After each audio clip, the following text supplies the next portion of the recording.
And the second really good benefit is Challenger framework. And the idea there is you want to simulate that conversation before you go to them. You want the worst case discussion. You want the embarrassing pause. You want the, oh yeah, we have that. We don't need this. Or this doesn't make any sense for what we're doing. And we don't have the capital for that. We don't need that. You want that conversation before you get in the room.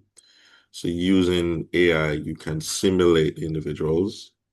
I have boards that I report, and each of them has effectively a avatar version that I send the board reports to before I go in the actual meeting because they're gonna try and rip it apart before I talk to them, no matter what. You have people in the room that just want to disagree with you, and the avatar version just disagrees with me before and gives me every dimension and angle that they're gonna disagree with me.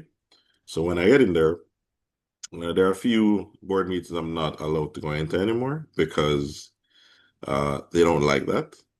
But the idea is if you have an issue or you have a question, I have a response on the next slide.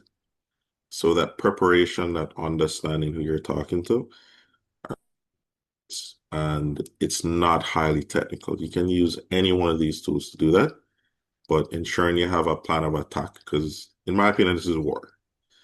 And you're trying to get in that room and you have enemies, but you don't even know who the enemies are. Utilize these tools to be overly prepared for that conversation.